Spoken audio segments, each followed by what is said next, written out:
हिंदी की पाठशाला सीबीएसई में आप सभी का स्वागत है। बेटा आज आपको कक्षा 11वीं कविता गजल जिसके कवि हैं दुष्यंत कुमार जी पढ़ाने जा रही हूँ। इस कविता में क्या दिया गया है, दुष्यंत कुमार जी जो है समाज में लोगों पर जो अत्याचार हो रहे हैं, कुशासन के कारण उसके बारे में यहाँ बताया गया है। तो कवि बताते हैं कि जो लोग जो है भ्रष्टाचार में लिप्त हैं, राजनीतिक व्यवस्था के कुशासन के कारण जो सामान्य लोग हैं उनको बहुत ज्यादा कष्ट पहुंच रहा है। और कवि ने उन लोगों पर भी व्यंग्य किया है जो संघर्ष करने से पहले ही हार मान जाते हैं, मतलब किसी चीज को लेके संघर्ष नहीं करते, पहले ही हार मान लेते हैं कि ये तो होना ही नहीं है। तो इस बारे में इसलिए कवि को लगता है कि जनता में जागृति लाने के लिए इस तरह की रचनाएं लिखना जरूरी है। इसको माध्यम मानकर इस समस्या को लेते हुए कवि ने यहाँ पर इस कविता की रचना की है। कविता है, कहाँ तो तय था चिरागा हर एक घर के लिए, कहाँ चिराग मैसर नहीं शहर के लिए। यहाँ दरख्तों के साये में धूप लगती है, चलो यहाँ से चले और उम्र भर के लिए। तो सबसे पहले तो वही बेटा प्रसंग प्रस्तुत पंक्तियां हमारी हिंदी की पाठ्य पुस्तक आरोह भाग 1 दुष्यंत जी द्वारा रचित गजल में से ली गई है। यह गजल जो है दुष्यंत कुमार के जो गजल संग्रह है साए में धूप, वहां से ली गई है। तो ये आपकी कविता थी की लाइनें थी। इसकी व्याख्या है, कहाँ तो तय था, बेटा तय होता है निश्चित। चिरागा चिराग हर एक घर के लिए, प्रत्येक घर के लिए। तो प्रस्तुत पंक्तियों में कवि कहते हैं कि जो स्वतंत्र भारत है उसने एक सपना देखा था कि कहाँ तो तय था कि निश्चित किया था कि प्रत्येक घर में जो है चिराग होगा, अर्थात प्रत्येक घर में रोशनी होगी। रोशनी यहाँ पर जो है खुशी के बारे में कहा गया है कि प्रत्येक घर में जो है खुशी मिलेगी। कहाँ चिरागा मैसर नहीं शहर के लिए, मैसर होता है बेटा उपलब्ध, और यहाँ तो जो है शहर के एक प्रत्येक घर की बात कही गई थी, परंतु कवि कहते हैं यहाँ तो जो है शहर के लिए भी प्रकाश उपलब्ध नहीं है। प्रकाश के लिए फिर से बता रही हूँ बेटा, प्रकाश उपलब्ध यहाँ जो है ढेर सारी खुशियों के माध्यम से बताया गया है। यहाँ दरख्तों के साये में धूप लगती है, दरख्तों होता है बेटा पेड़ों वृक्षों, तो यहाँ जो है वृक्षों के साये में, साये होता है छाव छाया, तो क्या कहते हैं वृक्षों की छाया में भी धूप लगती है, अर्थात वृक्षों के नीचे भी छांव नहीं मिलती है। चलो यहाँ से चले उम्र भर के लिए, तो कवि यहाँ कहते हैं इस देश को छोड़कर यहाँ से जो है उम्र भर के लिए चल पड़े, अर्थात ऐसी स्थिति में कवि का मन करता है कि इस देश को छोड़कर कहीं दूर चले जाना चाहिए। यहाँ ये काव्यांश था बेटा आपका। अब है काव्य सौंदर्य, इस पर आधारित गुण जो भी होते हैं। तो सबसे पहले तो बेटा यहाँ इसमें जो है क्या दिया गया है, कवि ने स्वतंत्र भारत के कटु यथार्थ का चित्रण यहाँ पर किया है या दर्शाया है। फिर और गुण विद्यमान है इन पंक्तियों में। फिर यहाँ पर जो है उर्दू के शब्द आए हैं कुछ, मैसर, चिरागा, दरखत, साए, ये उमर, ये भी उर्दू का शब्द है बेटा, ये उर्दू शब्दों का यहाँ प्रयोग किया गया है। और यहाँ पर भाषा सहज सरल और प्रभाव। फिर बेटा इसके प्रश्न होते हैं, इस प्रकार से इसमें अर्थ ग्रहण संबंधी प्रश्न जो हमारे होते हैं वो किस तरह से इस काव्यांश में प्रश्न बनते हैं। पहला प्रश्न है, स्वतंत्र होने के समय राजनेता ने जनता को किस प्रकार के सपने दिखाए थे। ये बेटा सपने के बारे में बताया गया था ना कि गांव में घर में क्या शहर में भी नहीं मिलते, वही बातें यहाँ आएंगी कि स्वतंत्रता प्राप्ति के समय देश के राजनेता ने जनता को जो है सपने दिखाए थे। जब जो राजनेता होते हैं वो क्या होते हैं, जनता को सपने दिखाते हैं कि ये करेंगे वो करेंगे, परंतु बाद में जो नहीं होता उसके बारे में दिया गया है। उन्होंने कहा कि अब प्रत्येक घर में रोशनी होगी, हर घर में खुशियों का प्रकाश होगा और नेताओं ने यह आश्वासन दिया था कि सभी के पास जो है सुख सुविधाएं जो है वो संपूर्ण रूप से हो जाएंगी, अर्थात हम उपलब्ध करवाएंगे, ये चीजें दी गई हैं। नेक्स्ट है बेटा, आज की स्थिति के बारे में कवि यहाँ पर क्या कहना चाहते हैं। तो कवि कहना चाहता है कि आज की स्थिति जो है, आज के माहौल को देखते हुए बताया गया है कि आज की स्थिति ज्यादा निराशाजनक है। कहाँ तो हमने निश्चय किया था कि घर घर में सुख समृद्धि होगी, परंतु यहाँ तो पूरे शहर में भी कोई खुशी या सुख समृद्धि दिखाई नहीं देती है। नेक्स्ट है, दरख्तों के साये में धूप लगने में निहित व्यंग्य को स्पष्ट कीजिए। थर्ड पंक्ति में दिया गया है दरख्ते के साये में धूप, तो इस पर क्या व्यंग्य किया गया है वो बताना है। तो इस पंक्ति में व्यंग्य निहित है कि जो शासन व्यवस्था विभिन्न संस्थाएं जो हैं समाज के लोगों को सुख समृद्धि के लिए बनाई गई हैं, वही संस्थाएं जो हैं मनुष्य के लिए दुखदायी बन गई हैं। साए में धूप लगने का मतलब दुखदायी बनना, धूप फिर भी आ रही है अर्थात दुख आ रहा है। नेक्स्ट है, लास्ट पर्सन है इस काव्यांश का। इन पंक्तियों से कवि के किस स्वभाव का पता चलता है। तो प्रस्तुत पंक्तियों में कवि ने शासन व्यवस्था पर जो है तीखा व्यंग्य किया है और वह इसका विरोध करते हुए किसी ऐसे स्थान की ओर जाना चाहता है जहां व्यक्ति स्वतंत्रता पूर्वक सुख शांति से जी सके। इस आधार पर हम कह सकते हैं कि कवि विद्रोह, स्वतंत्रता और पलायनवादी स्वभाव का व्यक्ति है। पलायनवादी होते हैं एक जगह से दूसरी जगह जो रखते हैं उसको कहते हैं। ये आपका जो है फर्स्ट काव्यांश था। अभी जो है सेकंड काव्यांश आपका है, ने हो कमीज तो पाँव से पेट ढक लेंगे, ये लोग कितने मुनासिब हैं इस शहर के सफर के लिए, खुदा नहीं न सही आदमी का ख्वाब सही, कोई हसीन नजारा तो है नजर के लिए। तो यहाँ जो है इन पंक्तियों में भी वही बातें दी गई हैं। कवि यहाँ पर भी जो है क्या बताते हैं कि जो समाज में लोगों के पास नहीं है उसके ऊपर उनका विरोध न करके उनको लेने की बजाय क्या करते हैं, जितना है उसी में ही अपना गुजारा कर लेते हैं, वो बातें यहाँ दी गई हैं। तो फर्स्ट है, ने हो कमीज तो पाँव से पेट ढक लेंगे। यहाँ जो है एक क्या कहते हैं कि भारत के लोग जो हैं वो कभी अपनी जो अभाव है, जिस चीज की कमी है उनके बारे में कभी नहीं कहते और न ही किसी चीज के लिए संघर्ष करते हैं। तो क्या कहते हैं, अगर उनके पास कमीज नहीं है तो पाँव से पेट ढक लेंगे, अर्थात पाँव को सिकोड़ कर अपने पेट को ढकने की कोशिश करते हैं। अर्थात जो उनके पास अभाव है, जिन चीजों का जो उनके पास नहीं है उन्हीं में ही वो जीते रहते हैं, कोई संघर्ष नहीं करते हैं। ये लोग इतने मुनासिब हैं इस सफर के लिए। मुनासिब होता है बेटा योग्य, जो आज जो शासन है, जो शासन चल रहा है तो उसके लिए कहा गया है कि ये लोग तो इस शासन के लिए जो है बिल्कुल ही योग्य है, इस सफर के लिए जो शासन चल रहा है। खुदा नहीं न सही, तो कवि यहाँ कहता है कि आदमी का ख्वाब सही कि खुदा नहीं।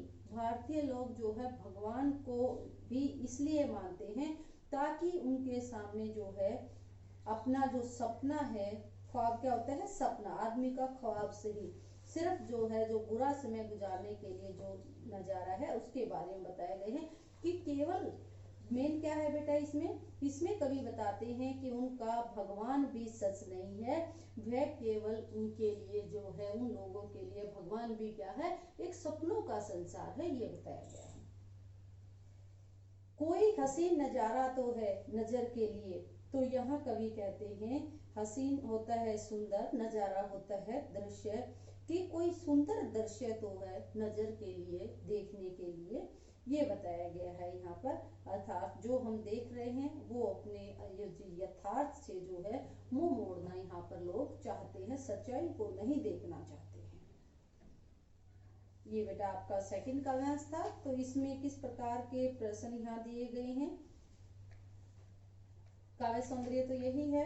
प्रश्न आपके बन रहे हैं जैसे पाँव से पेट ढकने का अर्थ स्पष्ट कीजिए। यहाँ पाँव से पेट ढकने का अर्थ मैंने आपको बताया था कि गरीबी एवं शोषण के कारण लोगों में विरोध करने की जो क्षमता है वो समाप्त हो जाती है। वो किसी चीज के लिए संघर्ष नहीं करते हैं, जितना उनके पास होता है उसी में वो गुजारा कर लेते हैं। ये यहाँ दिया गया है। नेक्स्ट है, लोग किसके लिए अनुकूल हैं और क्यों?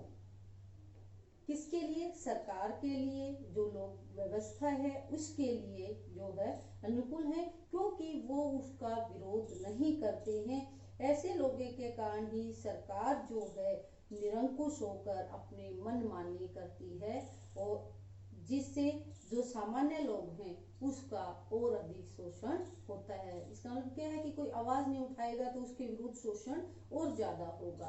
तो ये यहाँ दिया गया है। नेक्स्ट है, खुदा के बारे में कवि का क्या मत है या क्या कहना चाहते हैं?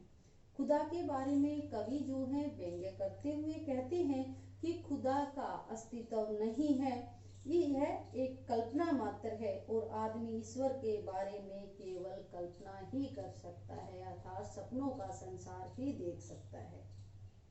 ये नेक्स्ट है, फोर्थ इसका क्वेश्चन बेटा, भारत के निवासियों का भगवान के साथ कैसा संबंध है?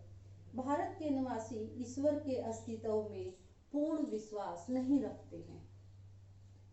तो क्या होता है, भारत के लोग जो है पूरी तरह से भगवान में विश्वास नहीं करते, ये बताते हैं बेटा कवि यहाँ पर, परंतु इसके बहाने उन्हें सपने देखने का मौका मिल जाता है और उसी सपने को आधार बनाकर ये अपना जीवन व्यतीत कर लेते हैं। ये आपका सेकंड था बेटा। अब लास्ट का आंसर इसका, वे मुतमईन है कि पत्थर पिघल नहीं सकता, मैं बेकरार हूँ आवाज में असर के लिए, तेरा निजाम है सील दे जुबान शायर की। ये एहतियात जरूरी है इस बहर के लिए, जिए तो अपने बगीचे में गुलमोहर के लिए और मरे तो गैर की गलियों में गुलमोहर के लिए। तो यहाँ भी कवि ने जो है वही बताया है कि जनता को, जो सामान्य लोग हैं उनको जागृत करने की कोशिश की है। वे मुतमईन हैं, वे का यहाँ पर बेटा वे किसके लिए प्रयोग किया गया है? वे एक आम आदमी के लिए प्रयोग किया गया है। तो मुतमईन होता है विश्वास करना। आम लोग जो है वो विश्वास करते हैं कि पत्थर पिघल नहीं सकता। क्या विश्वास करते हैं? पत्थर की, लोगों के पत्थर पिघल नहीं सकता। यहाँ पत्थर पिघलने का अर्थ बेटा जो सत्ताधारी लोग हैं उनके बारे में बताया गया है कि उनके दिल जो है वो पत्थर की तरह हैं, वो पिघल नहीं सकते हैं। मैं बेकरार हूँ, बेकरार यहाँ क्या होता है? बेचैन। कवि यहाँ पर कहते हैं कि मैं बेचैन हूँ आवाज में असर के लिए। जो आवाज है उनकी, कवि कहते हैं कि जो पीड़ित लोगों की आवाज में जो असर है उनको बोलना चाहिए, उनकी कोशिश कर रहा हूँ कि वो कब बोलेंगे। तेरा निजाम है, निजाम का अर्थ होता है शासन। तो कवि कहते हैं तेरा निजाम है सील दे जुबान शायर की। सीलना का अर्थ चुप रहना, कि शायर भी जो है अपना जो है जुबान को बंद रखता है, अर्थात चुप रहता है, ये बताया गया है। ये एहतियात जरूरी है, एहतियात होता है बेटा सावधानी जरूरी है इस बहर के लिए। बहर होता है बेटा गजल जो कोई होती है उसका एक शेर जो होता है वो बहर होता है। तो गजल का कोई शेर जो है उसके लिए सावधानी जरूरी है। जिए तो अपने बगीचे में गुलमोहर के लिए। कवि यहाँ पर कहते हैं कि अगर हम अपने बगीचे में जिए तो उस गुलमोहर के लिए जिए। गुलमोहर होता है बेटा एक तरह का जो एक प्रकार का फूलदार पेड़ होता है, गुलमोहर तले होता है नीचे। मरे तो गैर की गलियों में, गैर होता है अन्य की गलियों में, गुलमोहर के लिए। और कवि यहाँ पर कहते हैं अगर हम मरे तो अन्य किसी दूसरे की गली में मरे तो इस जो है गुलमोहर के लिए मरे, अर्थात अपनी इच्छा अनुसार ही जीवन व्यतीत करें। यहाँ गुलमोहर के नीचे मरने और जीने की बात कही गई है ये यहाँ पर कवि जो है लोगों को संबोधित करते हुए कहता है कि हम अपनी इच्छा के अनुसार जिए और इच्छा के अनुसार मरे, ये कवि यहाँ बताना चाहते हैं। अब इसके प्रश्न है बेटा। फर्स्ट, जैसे वे मुतमई मैंने आपको बताया था, वे का अर्थ तो यही बन जाता है वे कौन है तथा उनकी सोच क्या है। तो वे यहाँ आम लोग हैं, आम आदमी हैं, और उनकी सोच है कि जो भ्रष्ट शासकों के कारण समस्याएं कभी भी समाप्त नहीं हो सकती और उनका विरोध नहीं किया जा सकता। उन लोगों का ये मानना है।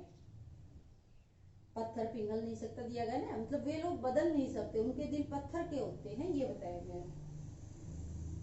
नेक्स्ट है, कवि किसके लिए बेचैन है और क्यों। कवि जो है कि रचनाकार या कवि जो है उनका मानना है कि आवाज में प्रभाव हो, आवाज में असर का मतलब प्रभाव या जोश हो, तो व्यक्ति के पास दृढ़ संकल्प एवं क्षमता हो तो पत्थर को भी पिघलाया जा सकता है। आवाज में असर होने का अर्थ बेटा यहाँ फर्स्ट पंक्ति से दिया गया है कि पत्थर पिघल नहीं सकता, कि क्या कहते हैं कि अगर आवाज में असर है तो पत्थर भी पिघल सकता है। वास्तव में वह क्रांति का समर्थक है, ये बताया गया है। और इसी क्रांति को उजागर करने के लिए कवि बेचैन है, क्योंकि कहा गया ना किसके लिए बेचैन है, तो उनके अंदर क्रांति लाने के लिए कवि बेचैन है कि वो आवाज उठाए उनके विरुद्ध। नेक्स्ट है, शासक किस कोशिश में रहता है। शासक किस कोशिश में रहता है, हमेशा जो उनके खिलाफ आवाज उठती है बेटा उसको दबाने की कोशिश करता है शासक हमेशा। तो वो बात यहाँ की गई है, वह कमजोर शोषित जनता के बीच जो है निश्चिंत होकर राज करता रहे और जो भी आवाज उठे उसको दबा दे। नेक्स्ट है, रचनाकार की इच्छा क्या है। रचनाकार की इच्छा यह है कि बगीचे में हमेशा गुलमोहर के तले जिए और दूसरों की गलियों में भी हमेशा गुलमोहर की प्राप्त करने की इच्छा से मरे। अर्थात मैंने आपको बताया था कि जो हमारा जीवन है उसको हम अपनी इच्छा अनुसार जिए, किसी के दबाव में आकर न जिए, और अगर कोई आपका शोषण कर रहा है तो उसके खिलाफ आवाज उठाएं, ये बात यहाँ कही गई है। तो ये आपकी कविता थी बेटा। फिर जो है इस कविता के माध्यम से कवि हमें क्या शिक्षा देना चाहते हैं, क्या कहना चाहते हैं।